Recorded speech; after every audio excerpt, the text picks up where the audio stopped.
Yes, class. Very, very good morning, all of you. So last class जो हम लोगों ने कंप्लीट की, इसके अंदर हम लोगों ने टाइप्स ऑफ कॉस्ट पूरे कंप्लीट किए. हमने कॉस्ट को 4 कैटेगरी के अंदर डिवाइड किया. एलिमेंट के अकॉर्डिंग, वेरिएबिलिटी के अकॉर्डिंग, या फिर एक्टिविटी बोल सकते हैं. उसके बाद हमने कॉस्ट को डिवाइड किया तीसरे कौन से बाद, डिसीजन के अकॉर्डिंग. डिसीजन मेकिंग बहुत इंपॉर्टेंट है, ध्यान रखना. अभी स्टार्ट है.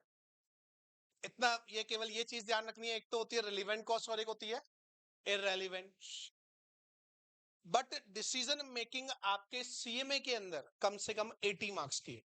चाहे मैं फाइनल में चला जाऊं, चाहे मैं इंटर में रहता हूं, तो डिसीजन मेकिंग वाला जो कंसेप्ट वो कितने मार्क्स का कवर करेगा, अप्रोक्सीमेट 80, इंटर और फाइनल को कंबाइंड करके. उसके बाद हमने जो टाइप ऑफ कॉस्ट पढ़ा, कौन सा टाइप ऑफ कॉस्ट पढ़ा, on the basis of controllability. हमने 4 टाइप देखे. उसके अलावा भी मैंने आप लोगों को बताया कुछ कॉस्ट और भी होती है, लाइक मार्जिनल कॉस्ट. कौन सी cost? Marginal cost.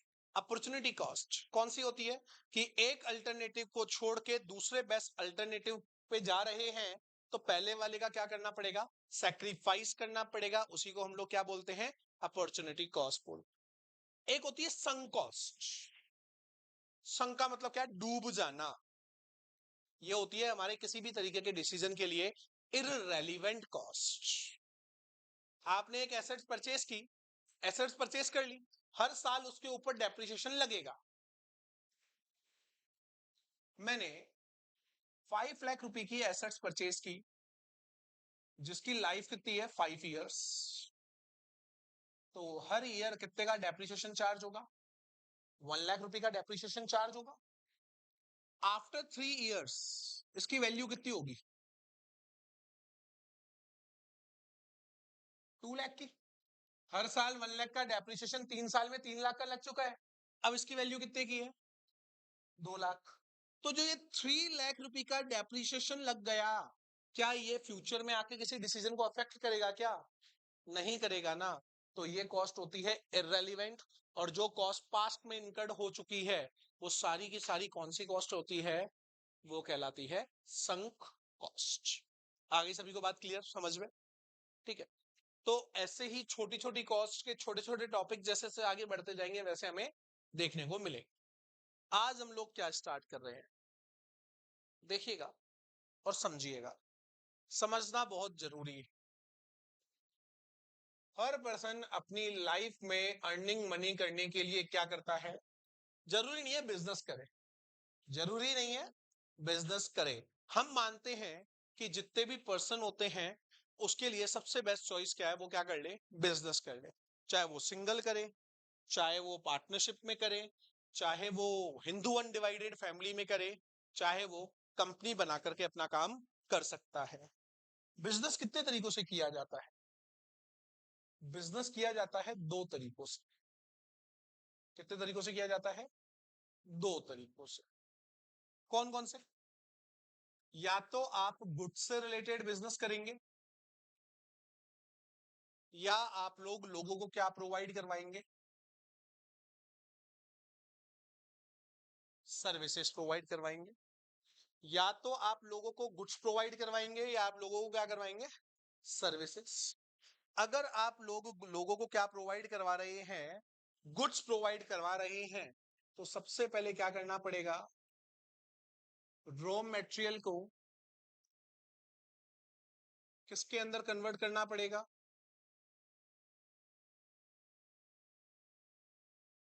Finish goods में कन्वर्ट करना पड़ेगा.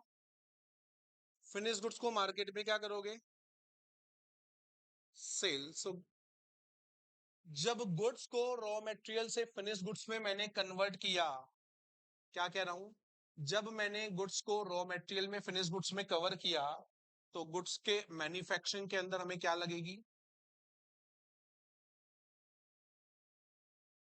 कॉस्ट लगेगी. क्या लगेगी, कॉस्ट. कॉस्ट में जब आप लोग ऐड करेंगे, किसको ऐड करेंगे, प्रॉफिट को ऐड करेंगे, तब जाकर के आपको क्या पता लगेगा, तब आपको पता लगेगा, सेल प्राइस के बारे में पता लगेगा. उससे पहले पता नहीं लग सकता. तो किसी भी तरीके के गुड्स को मैन्युफैक्चरिंग करने के अंदर, प्रोड्यूस करने के अंदर, जब रॉ मटेरियल को फिनिश गुड्स में कन्वर्ट करते हैं तो उसके अंदर कितनी कॉस्ट लगी, कॉस्ट का एस्टिमेशन करोगे, उसी के अंदर तुम लोग क्या ऐड करोगे, अपना प्रॉफिट एस्टिमेशन, तब जाकर के ही आपके पास क्या आ सकता है, सेल प्राइस। इसके अलावा तो पॉसिबल नहीं। हम लोग एक बात जानते हैं कॉस्ट अकाउंटिंग के अंदर, क्या बात जानते हैं, कॉस्ट अकाउंटिंग पूरी की पूरी किसके ऊपर बेस होती है, एस्टिमेशन के बिहाफ पे। तो पहले आपको कॉस्ट का एस्टिमेशन करना पड़ेगा, फिर आपको प्रॉफिट का एस्टिमेशन करना पड़ेगा, तब जाकर के आपके पास कौन सा प्राइस आएगा, सेल्स प्राइस आएगा। यही होता है रूल, इसी अकॉर्डिंग चलते हैं। तो कॉस्ट प्राइस, प्रॉफिट और सेल प्राइस का पता लगाने के लिए हम लोगों को क्या करना होता है, एक स्टेटमेंट बनाना होता है। क्या बनाना होता है, एक स्टेटमेंट बनाना होता है। उस स्टेटमेंट का नाम होता है, उस स्टेटमेंट का नाम होता है कॉस्ट शीट। क्या नाम होता है, कॉस्ट शीट। बात आई समझ में। मार्केट में गुड्स बनाना है, गुड्स को रॉ मटेरियल में कन्वर्ट करोगे फिनिश गुड्स में, रॉ मटेरियल को फिनिश गुड्स में, फिनिश गुड्स क्या होगा, सेल। रॉ मटेरियल को फिनिश गुड्स में कन्वर्ट किया और सेलेबल कंडीशन तक लेकर के आए तो क्या लगेगी, कॉस्ट। प्रॉफिट को ऐड करोगे तब क्या आएगा, सेल प्राइस। इस सभी का कैलकुलेशन करने के लिए हमें क्या बनाना पड़ेगा, एक स्टेटमेंट। उस स्टेटमेंट को हम लोग क्या बोलते हैं, कॉस्ट शीट। बात क्लियर। सर्विसेज है, लोगों को सर्विसेज डायरेक्टली प्रोवाइड कराओगे या पहले सर्विसेज को जनरेट करना पड़ेगा, नॉर्मल सी बात है। सबसे पहले सर्विसेज को हमें क्या करना पड़ेगा,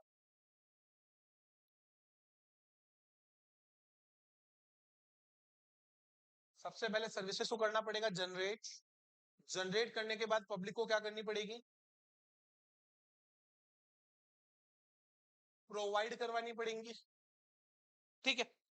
तो सर्विसेज को जनरेट किया, सर्विसेज को प्रोवाइड करवाया, तो जनरेट से प्रोवाइड के बीच में जनरेशन जब भी सर्विसेज का करोगे तो कॉस्ट लगेगी या नहीं लगेगी, कॉस्ट लगेगी। कॉस्ट के अंदर फिर क्या ऐड करोगे,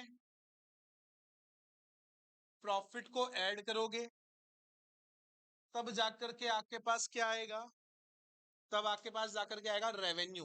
होती तो ये भी सेल है, लेकिन सर्विसेज के केस में हम लोग कौन सा वर्ड यूज करते हैं, रेवेन्यू। तो इसकी टोटल कॉस्ट का कैलकुलेशन करना है, प्रॉफिट का कैलकुलेशन करना है और लास्ट में आपको किसका बताना है, रेवेन्यू का। तो इसके लिए भी आपको अलग से क्या रेडी करना पड़ेगा, एक स्टेटमेंट रेडी करना पड़ेगा। क्या रेडी करना पड़ेगा, एक स्टेटमेंट। इस स्टेटमेंट को क्या कहते हैं, जो सर्विसेज के लिए स्टेटमेंट बनाया जाएगा उस स्टेटमेंट का नाम होता है ऑपरेटिंग स्टेटमेंट।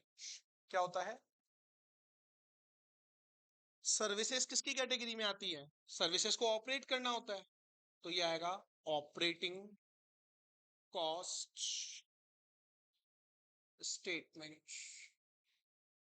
क्या कहेंगे इसको, इसको हम लोग कहेंगे ऑपरेटिंग कॉस्ट स्टेटमेंट। अल्टीमेट पूरे के पूरे चार्ट की अगर मैं आप लोगों को समरी दूं तो समरी के अंदर क्या आएगा निकल करके, कि बिजनेस करना है, अगर गुड्स से रिलेटेड करना है तो उसकी टोटल कॉस्ट का कैलकुलेशन और प्रॉफिट का कैलकुलेशन और सेल प्राइस के लिए हमें क्या बनानी पड़ेगी, हमें बनानी पड़ेगी कॉस्ट शीट। अगर आपने सर्विसेज से रिलेटेड बिजनेस किया है तो सर्विसेज से रिलेटेड बिजनेस के पूरे कैलकुलेशन करना, कॉस्ट का कैलकुलेशन करना, प्रॉफिट मार्जिन का कैलकुलेशन करना, उसके लिए जो स्टेटमेंट बनाया जाएगा उसका नाम क्या होगा, ऑपरेटिंग कॉस्ट स्टेटमेंट। बात क्लियर, नोट करेंगे जल्दी से।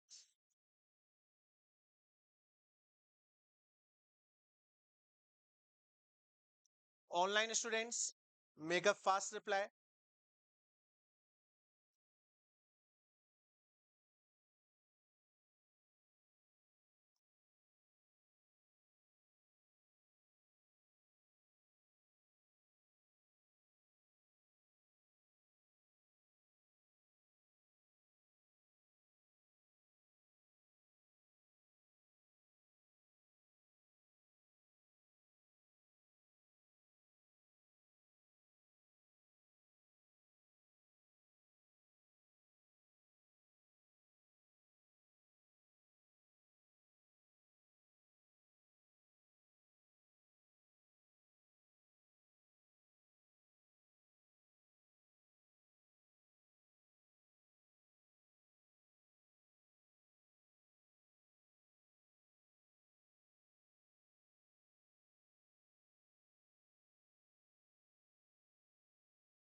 चले आगे।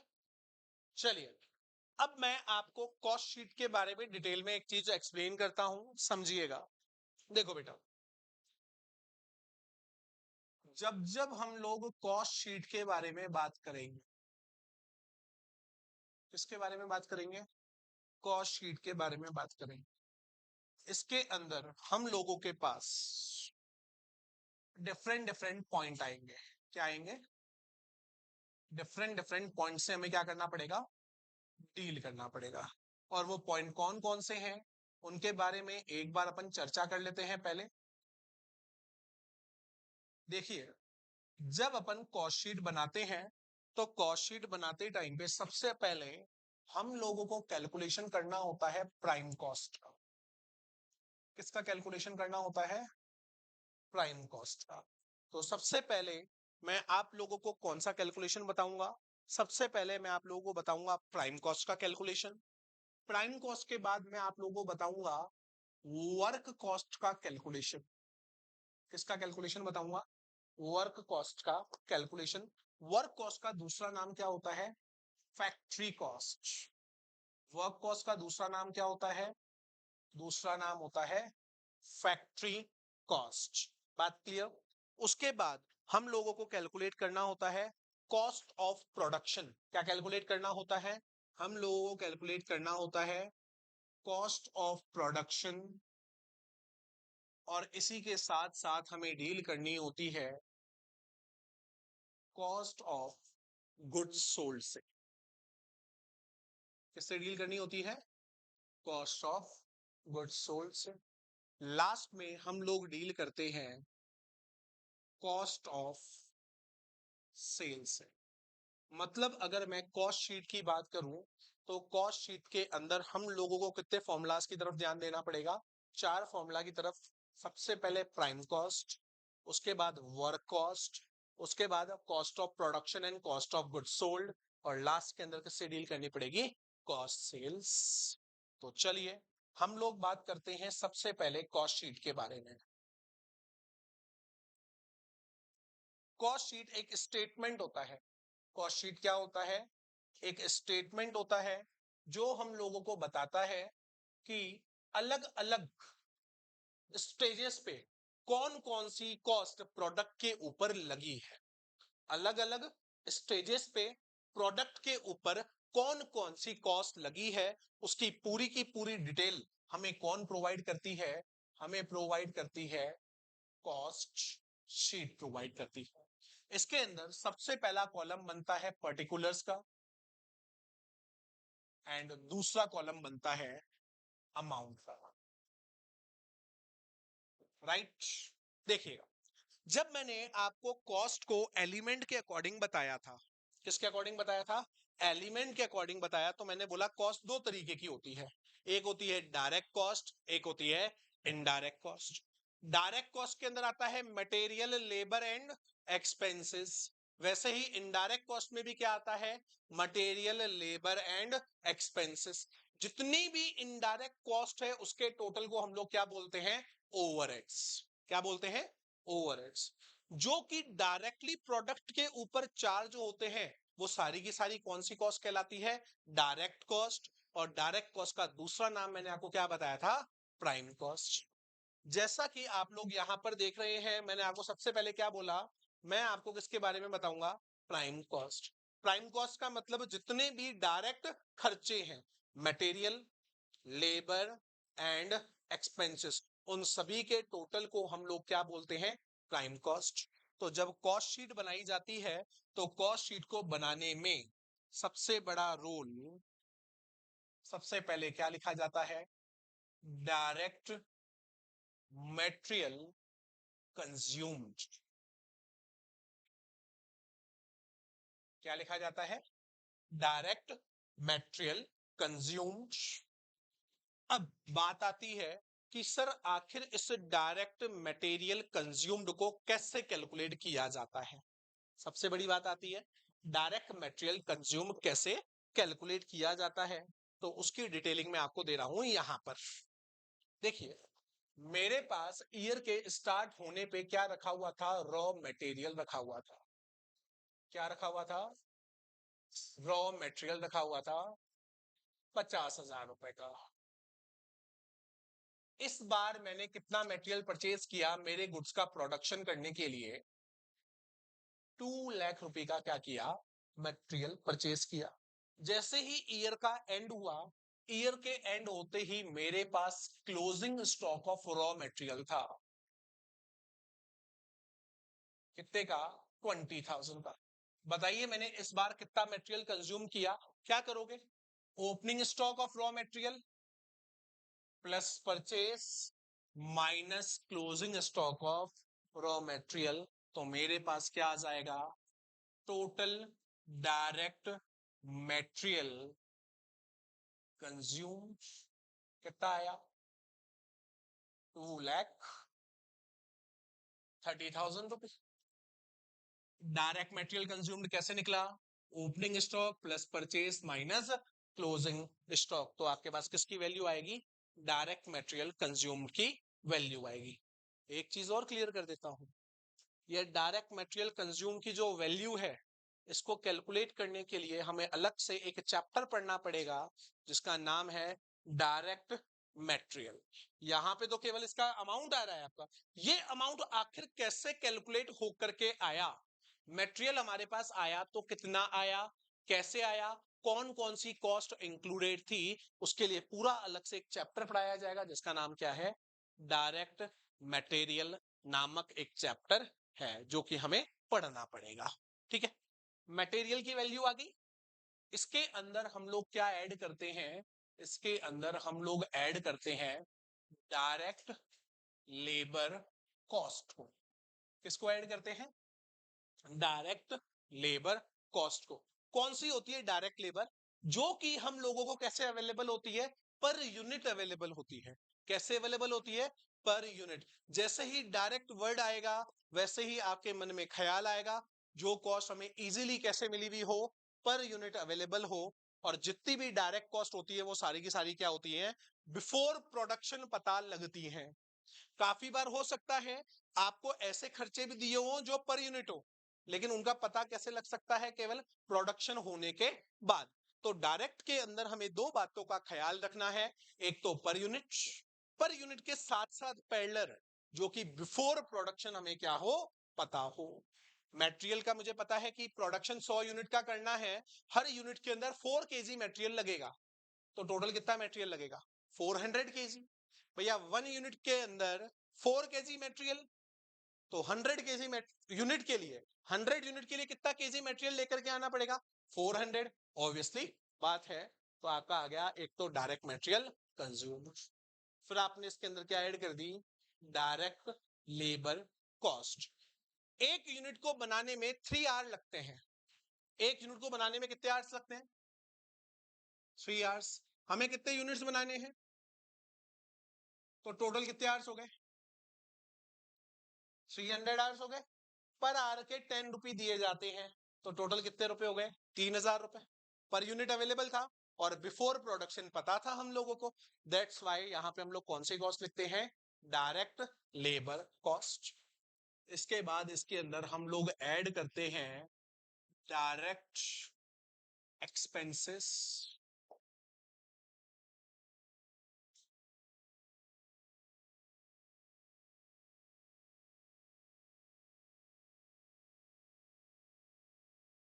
इन सभी के टोटल को हम लोग क्या बोलते हैं? जैसा मैंने पहले भी डिस्कशन कर लिया, इन सभी के टोटल को बोला जाता है प्राइम कॉस्ट।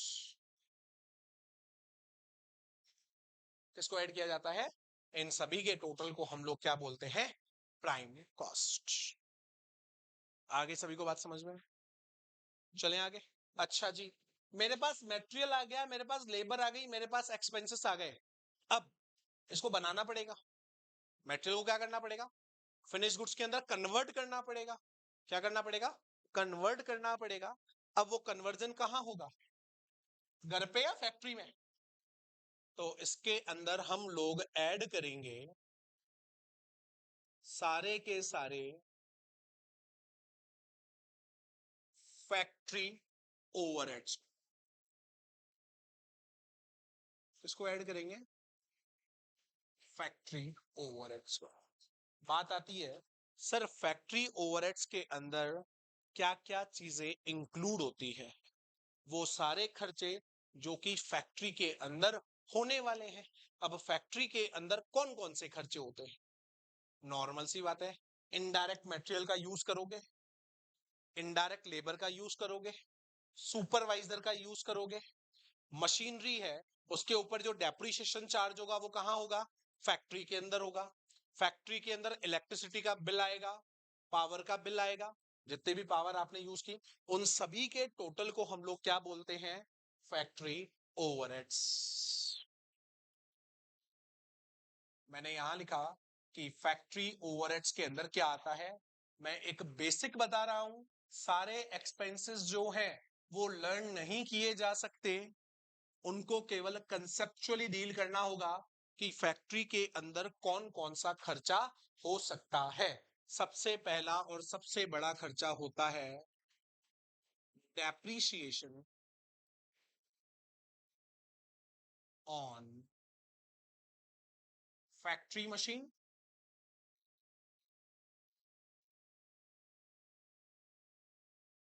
सुपरवाइजर की सैलरी,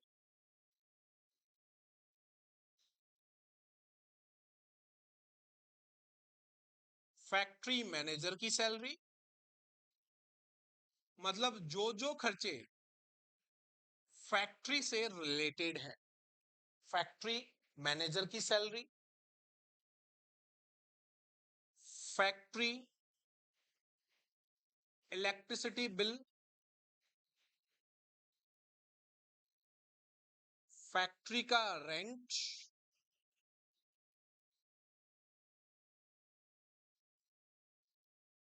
फैक्ट्री रेंट के अलावा फैक्ट्री के जितने भी अदर एक्सपेंसेस होते हैं उन सभी का टोटल किसके अंदर जाता है? फैक्ट्री ओवरहेड में जाता है। ठीक है, चलिए फैक्ट्री ओवरहेड्स को जैसे ही मैंने ऐड किया तो मेरे पास सबसे पहले आता है, इस फैक्ट्री ओवरहेड्स को एक सेकंड में थोड़ा सा चेंज कर देता हूं। फैक्ट्री ओवरहेड्स को अपन क्या बोल सकते हैं? ऐसे खर्चे जो सीधा का सीधा किससे रिलेट करते हैं? प्रोडक्शन से। किससे रिलेट करते हैं? प्रोडक्शन से। तो सारे के सारे प्रोडक्शन के ओवरहेड्स को जब मैं प्राइम कॉस्ट के अंदर ऐड करता हूं तो हमारे पास आती है ग्रॉस फैक्ट्री, या फिर इसको बोल सकते हैं हम लोग gross work cost.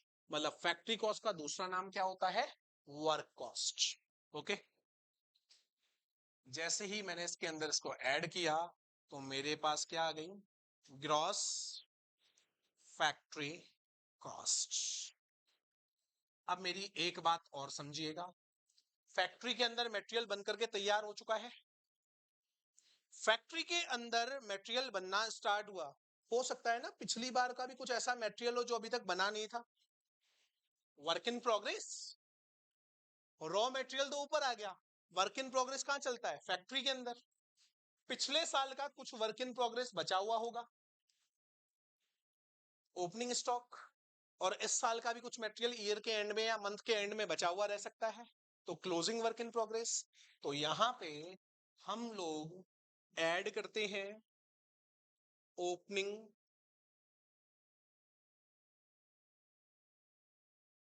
Work in progress को,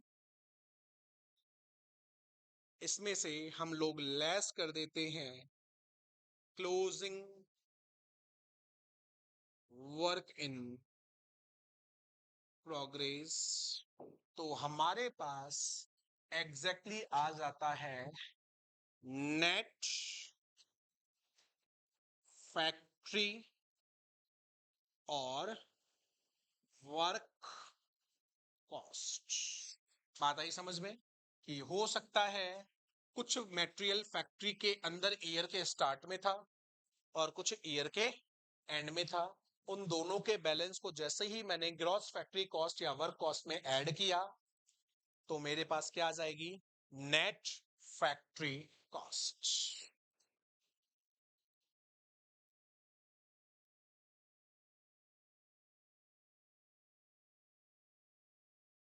चले, मटेरियल बनकर के तैयार। अब कहां जाएगा ये मटेरियल? सेल्स के लिए। लेकिन सेल्स पे जाने से पहले आपको क्या करना पड़ेगा? बोलो। पहले office department, office and administration इसके अंदर डील करेगा। क्या डील करेगा? ऑफिस एंड एडमिनिस्ट्रेशन इसके अंदर क्या करेगा? डील करेगा। तो मुझे इसके अंदर ऐड करने पड़ेंगे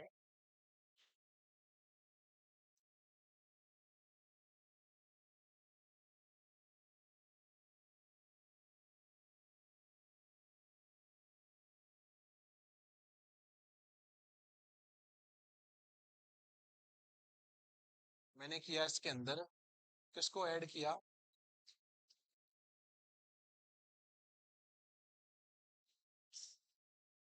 ऑफिस एंड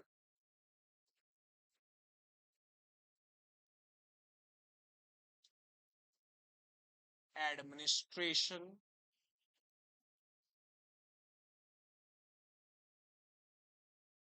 ओवरहेड्स को। ऑफिस एंड एडमिनिस्ट्रेशन में क्या क्या आएगा? भैया बिजनेस को एडमिनिस्ट्रेट कर रहे हैं, तो एडमिनिस्ट्रेशन के अंदर जितना भी मैनेजमेंट होगा उस पूरे मैनेजमेंट की सैलरी। एडमिनिस्ट्रेशन एंड ऑफिस के ऊपर आप लोगों ने इलेक्ट्रिसिटी का बिल अलग आएगा। एडमिनिस्ट्रेशन के अंदर डिफरेंट डिफरेंट तरीके के इक्विपमेंट आपने यूज किए होंगे, उसके ऊपर डेप्रिसिएशन लगेगा। मतलब अलग अलग कैटेगरी जो ऑफिस एंड एडमिनिस्ट्रेशन के अंदर यूज में आई है, उनसे रिलेटेड सारे के सारे एक्सपेंसेस को हम लोग किसके अंदर क्या कर देंगे? ऐड कर देंगे। तो हमारे पास इसको ऐड करते ही आती है कॉस्ट ऑफ प्रोडक्शन। क्या आती है? Cost of production. अब ये कॉस्ट ऑफ प्रोडक्शन क्या होती है कि मेरा गुड्स पूरा का पूरा बन करके क्या हो चुका है? तैयार हो चुका है। और इसके अंदर किससे रिलेटेड खर्चों को ऐड कर दिया गया है? ऑफिस एंड एडमिनिस्ट्रेशन से रिलेटेड खर्चों को ऐड कर दिया गया है। क्या बिजनेस पहली बार स्टार्ट किया? हाँ, मैंने बिजनेस को क्या किया? पहली बार स्टार्ट किया। तो जरूरी थोड़ी है सारे के सारे ही गुड्स को मैं क्या कर दूंगा? मार्केट में सेल करूंगा। कुछ ना कुछ क्लोजिंग स्टॉक बचा करके रखूंगा। उस क्लोजिंग स्टॉक की वैल्यू उसमें ऐड होनी चाहिए या लेस होनी चाहिए? ऑब्वियसली बात है, लेस होनी चाहिए ना। क्लोजिंग स्टॉक बच गया ना। आप मटेरियल को मार्केट में जाके सेल करोगे तो उतनों की ही तो सेल की कॉस्ट निकालोगे जितने सेल कर रहे हो, या सबकी निकालोगे? जितने सेल करेंगे उसी के भी यहाँ पे प्रॉफिट डिसाइड होगा। अच्छा, नया बिजनेस है तो क्लोजिंग स्टॉक, पुराना होता तो साथ में क्या होता? ओपनिंग स्टॉक भी होता। तो इसके अंदर हम लोगों को क्या ऐड करना होता है? इसके अंदर हमें ऐड करना होता है ओपनिंग स्टॉक। किसका? वर्क इन प्रोग्रेस तो फैक्ट्री के अंदर होता है, ऑफिस में तो गुड्स बना बनाया आ चुका है। मतलब opening stock of finish goods को हमें क्या करना होता है? ऐड करना होता है। और हमें लेस करना होता है closing stock of finish goods. जैसे ही मैं इसके अंदर स्टॉक का एडजस्टमेंट करता हूं तो मेरे पास आ जाती है कॉस्ट ऑफ गुड्स सोल्ड। देखिएगा, अपने बात की सबसे पहले प्राइम कॉस्ट निकालनी पड़ती है, निकाली। फिर हमें क्या निकालनी होती है? वर्क कॉस्ट निकालनी होती है। फिर निकालनी होती है कॉस्ट ऑफ प्रोडक्शन, एंड साथ में क्या निकालना होता है? Cost of goods sold. आ चुके हो क्या यहां तक? कॉस्ट ऑफ प्रोडक्शन, जैसे ही स्टॉक का मैंने एडजस्टमेंट किया तो मेरे पास क्या आ चुकी है? Cost of goods sold. चले जाए मार्केट में गुड्स को सेल कर दें। भैया गुड्स को अगर सेल करने के लिए जाऊंगा, कौन से एरिया में सेल करूं?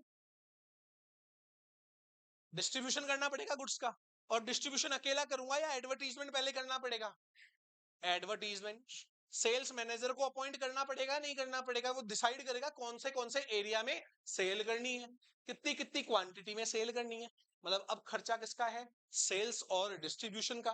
तो कॉस्ट ऑफ गुड्स सोल्ड के अंदर हम लोग क्या करते हैं? ऐड करते हैं जितने भी खर्चे रिलेटेड हैं किससे? सेलिंग एंड डिस्ट्रीब्यूशन ओवरहेड से। बेटा एक बात बताओ, इसके अंदर क्या आता है? मैंने एक आइडिया दिया, एडवर्टीजमेंट किया, डिलीवरी की, तो डिलीवरी के सारे एक्सपेंसेस, सेल्स मैनेजर का रेंट। सेल्स डिपार्टमेंट को अलग से जगह चाहिए क्या, जहां पे वो सब कुछ डिसाइड करेगा? वो भी हमें क्या करना पड़ेगा, इसके अंदर ही लेना पड़ेगा। अच्छा, डिलीवरी करने के लिए मैंने खुद का टेम्पो लगा रखा है, इस टेम्पो का जो ड्राइवर होगा उसकी सैलरी सेल्स का पार्ट हो गया। ये टेम्पो लाइफ टाइम थोड़ी काम आएगा, डेप्रिसिएशन लगेगा ना डिलीवरी वैन का। तो सारे के सारे किसके अंदर आते हैं, सेलिंग एंड डिस्ट्रीब्यूशन ओवरहेड्स के अंदर। इसको जैसे ही हम लोग ऐड कर देते हैं तो हमारे पास आती है टोटल कॉस्ट ऑफ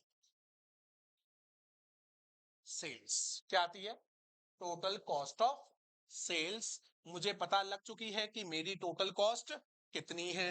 अब जब मुझे मेरी सेल्स का पता लग चुका है तो कॉस्ट ऑफ सेल का जैसे ही मुझे पता लगा तो मैं क्या करूंगा, मैं अपना प्रॉफिट मार्जिन ऐड करूंगा, क्योंकि प्रॉफिट तो मैं भी तो एस्टिमेट करूंगा ना, क्योंकि ये कॉस्ट भी कौन सी वाली आई है, एस्टिमेटेड वाली कॉस्ट आई है। इस एस्टिमेटेड कॉस्ट के अंदर मुझे क्या करना पड़ेगा, मेरा एस्टिमेटेड प्रॉफिट ऐड करना पड़ेगा। ठीक है, तो इसके अंदर मैंने ऐड कर दिया मेरा फ्यूचर के अंदर होने वाला प्रॉफिट। तब जाकर के मेरे पास क्या आएगी, तब जाकर के मेरे पास आएगी 6।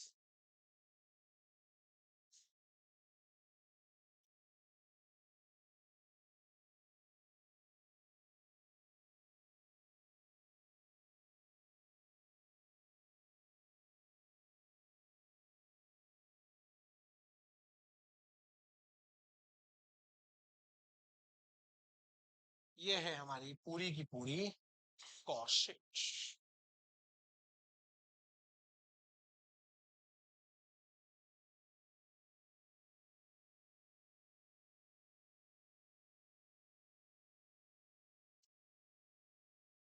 नोट करेंगे एंड बताएंगे, इसके अंदर कोई डाउट किसी को भी?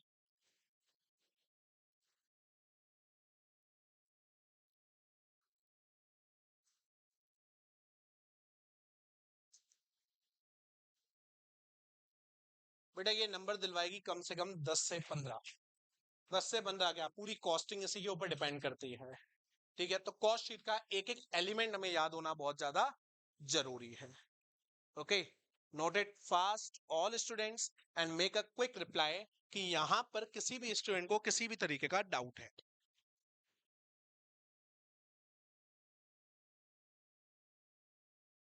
कभी कभार क्वेश्चन आता है एग्जाम के अंदर, क्या आता है सुनिएगा, कि where we show directors fees,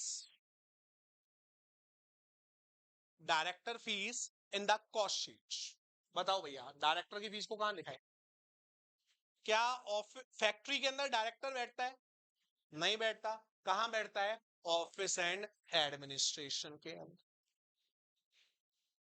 sales department का रेंट है, नॉर्मल सी बात है, कहां जाएगा? सेलिंग एंड डिस्ट्रीब्यूशन के अंदर। अच्छा मुझे एक बात बताओ, बैंक इंटरेस्ट कहां जाएगा?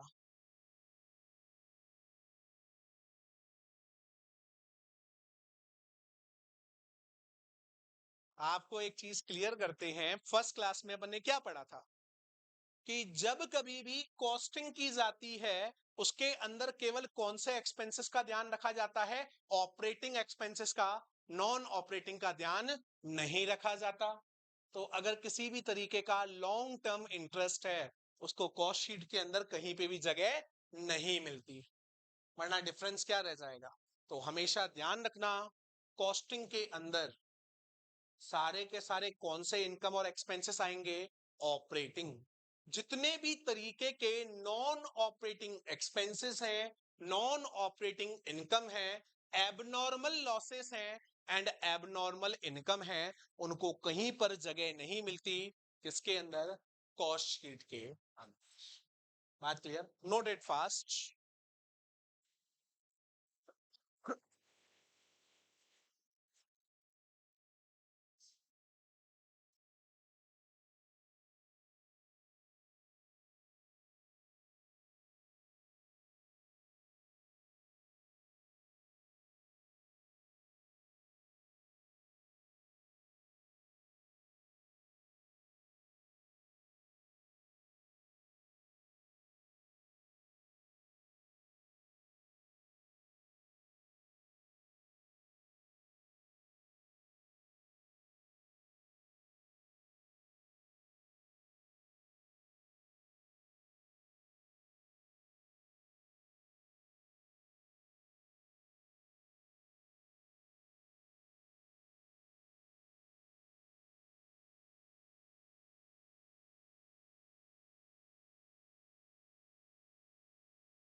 Wait for a second.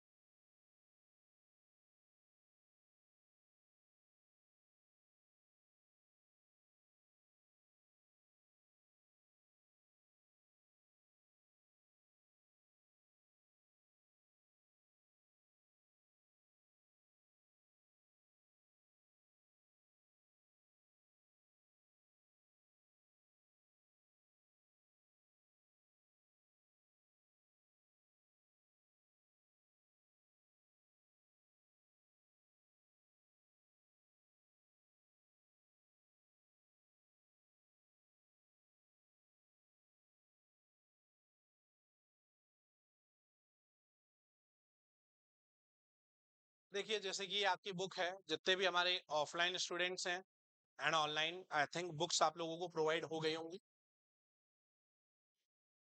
इसी के बारे में बात कर रहा हूं मैं।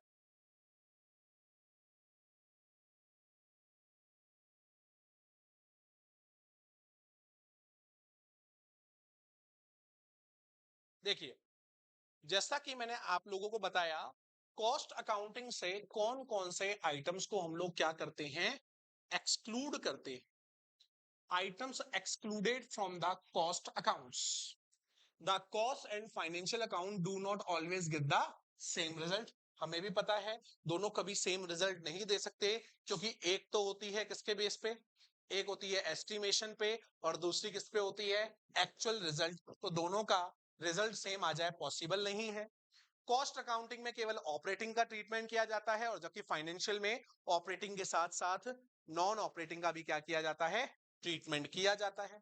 The reason can be attribute to certain item which are included in financial account but not in the cost account. और उसको हमने बांटा तीन कैटेगरी के अंदर। सबसे पहली कैटेगरी क्या थी, appropriation of profit. What do you mean by appropriation of profit? आप लोगों को बहुत अच्छे से पता होगा, नहीं पता है तो समझिए। जब कभी भी हमें नेट प्रॉफिट होता है, हमें क्या होता है, नेट प्रॉफिट होता है। इस नेट प्रॉफिट का हम लोग क्या करते हैं, कुछ पार्ट तो फ्यूचर के लिए क्या किया जाता है, फ्यूचर के लिए सेव किया जाता है, जिसको हम लोग क्या बोलते हैं, अमाउंट को कर दिया गया ट्रांसफर। कहां पर ट्रांसफर कर दिया गया, रिजर्व्स के अंदर। अब रिजर्व्स भी कितने तरीके के होते हैं, दो तरीके के। एक तो हो गया स्पेसिफिक रिजर्व और एक होता है जनरल पर्पस रिजर्व। आप लोगों ने स्पेसिफिक रिजर्व के बारे में जरूर सुना होगा, मैं बता देता हूं।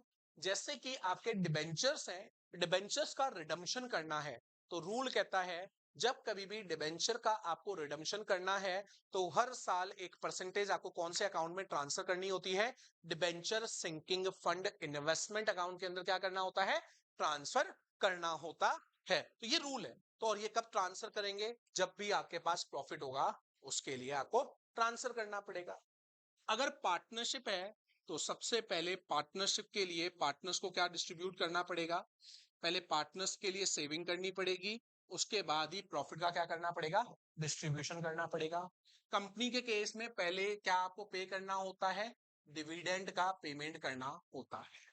तो प्रॉफिट होने के बाद डिविडेंड का पेमेंट करना, रिजर्व्स के अंदर मनी को ट्रांसफर करना, पार्टनरशिप के केस के अंदर पार्टनर को आईओसी का पेमेंट करना, सैलरी कमीशन बोनस का पेमेंट करना, these all things are counted in appropriation of profit. तो ये प्रॉफिट के बाद आते हैं या प्रॉफिट के पहले आते हैं, प्रॉफिट के बाद, एक्चुअल प्रॉफिट के बाद। कॉस्टिंग में क्या इस चीज को जगह मिलती है क्या, कॉस्टिंग में तो हम लोग केवल प्रॉफिट का मार्जिन ऐड करते हैं, उसके बाद क्या होगा वो तो कभी ऐड करते ही नहीं है, क्या लेस करना है कुछ करते ही नहीं है। तो कभी भी एप्रोप्रिएशन ऑफ प्रॉफिट किसके अंदर नहीं आता, कॉस्टिंग के अंदर नहीं आता। इसकी डिटेलिंग मैंने यहां दे रखी है, देखिएगा। Appropriation of sinking funds, dividend का payment, tax on income, money transfer of general reserve, provision for depreciation, return of goodwill preliminary expenses, underwriting commission, capital expenditure charge to the revenue and charitable donation. इन सभी को cost accounting के अंदर कभी भी जगह नहीं मिलती है, इसलिए दोनों के बीच में क्या आएगा, डिफरेंस तो आएगा ही आएगा। वैसे ही कुछ मैटर होते हैं जो पूरे के पूरे किससे रिलेट करते हैं, फाइनेंशियल नेचर के होते हैं। कौन से नेचर के होते हैं, financial. Loss on sale of fix assets, profit on sale of fix assets, interest paid, देखिएगा, losses on sale of investment and building, expenses on transfer of office, interest on bank loan, debenture and mortgages, damages payable, penalties and file, losses due to scrapping of machinery। ये तो सारे के सारे कौन से होते हैं, चार्जेस होते हैं। और ऐसी ही कुछ क्या होती है, इनकम्स होती है। इंटरेस्ट रिसीव किया, डिविडेंड रिसीव किया, ये आपके प्रोडक्ट को बनाने के कहीं काम नहीं आते। ये सारे के सारे किससे रिलेट करते हैं, फाइनेंशियल से रिलेट करते हैं। तो इनको कॉस्ट अकाउंटिंग में कोई भी जगह नहीं दी जाती, इसलिए कॉस्ट और फाइनेंस का प्रॉफिट इक्वल नहीं आ सकता। काफी के मन में ख्याल आता होगा, sir cost of goods sold तो हम लोग कहां पे निकाल करके आए हैं, किसमें निकाल के आए हैं, फाइनेंशियल अकाउंटिंग में। Opening stock plus purchase plus direct expenses minus closing stock, तो क्या आता है, कॉस्ट ऑफ गुड्स सोल्ड आता है। सेल्स में से माइनस करते हैं, जीपी आता है। कॉस्टिंग में कभी भी जीपी वर्ड सुना, अभी कॉस्ट शीट बनाई ना, ये एक तरीके से कॉस्ट अकाउंट हो गया। इसको मैं एज ए अकाउंटिंग भी लिख सकता हूं, क्यों, पहले आपने प्राइम कॉस्ट निकाली, फिर आपने कौन सी कॉस्ट निकाली, वर्क कॉस्ट निकाली, फिर कॉस्ट ऑफ प्रोडक्शन निकाली, फिर कॉस्ट ऑफ गुड्स सोल्ड निकाली। इसको अकाउंट के फॉर्म में भी कर सकते हैं, एक्सपेंसेस को डेबिट कर दो, जो भी इनकम है उसको क्या कर दो, क्रेडिट कर दो। लेकिन ये फाइनेंशियल मैटर्स थोड़ी लिखने वाले हो आप कुछ भी, ओके। तो इन सभी को हम लोग क्या करते हैं, एक्सक्लूड करते हैं। उसके अलावा हम लोग किसको भी एक्सक्लूड करते हैं, सारे के सारे एबनॉर्मल गेन एंड लॉसेस को। बात clear. Component of total cost बता दिया मैंने आपको, पहले कौन सी आती है, फिर कौन सी आती है, फिर कौन सी कॉस्ट, फिर कौन सी, कॉस्ट ऑफ सेल्स। और ये रहा एक फॉर्मेट मैंने यहां पे बना रखा है, opening stock of raw material add purchase less closing stock of raw material, तो क्या आ जाएगा, रॉ मटेरियल कंज्यूम। मैंने आपको ये as a way of working note बताया। सबसे पहले डायरेक्ट लेबर डायरेक्ट एक्सपेंसेस को ऐड किया तो क्या आया, प्राइम कॉस्ट। फैक्ट्री ओवरहेड्स को ऐड करो, इसके अंदर से बस एक चीज ध्यान रखना, सेल ऑफ स्क्रैप, बहुत रेयर चांस है किसी तरीके का आपको स्क्रैप क्वेश्चन में मिले, उसको लेस करोगे तो क्या आएगी, gross work cost. Opening work in progress को ऐड किया, क्लोजिंग वर्क इन प्रोग्रेस को लेस किया, क्या आ गई, नेट वर्क कॉस्ट या net factory cost. Office and administration को ऐड किया तो क्या आती है, cost of production. Opening stock of finish goods को ऐड किया, क्लोजिंग स्टॉक को लेस किया तो क्या आ गई, कॉस्ट ऑफ गुड्स सोल्ड। और लास्ट में किसको ऐड किया, सेलिंग एंड डिस्ट्रीब्यूशन को, तो हमारे पास क्या आती है, टोटल कॉस्ट। टोटल कॉस्ट में जैसे ही प्रॉफिट को ऐड किया तो मेरे पास क्या आ जाएगी, सेल्स आ जाएगी। ये होते हैं एक कॉस्ट शीट के सारे कंपोनेंट्स। बात सभी को क्लियर, सभी को ओके, सभी को समझ में आ चुका है। तो कल मैं स्टार्ट करूंगा इसका प्रैक्टिकल पार्ट, कॉस्ट शीट के क्वेश्चंस, ओके। आपके ग्रुप पे आज मैं ये अपलोड कर दूंगा बुक, तो जिनके पास नहीं है वो वहां से डील करेंगे, ओके। धन्यवाद। कहने का मतलब है कल सभी के पास क्या होनी चाहिए, बुक होनी चाहिए। धन्यवाद। Online students make a fast reply. यहां तक मेरी बातें आप सभी को क्लियर, यस और नो?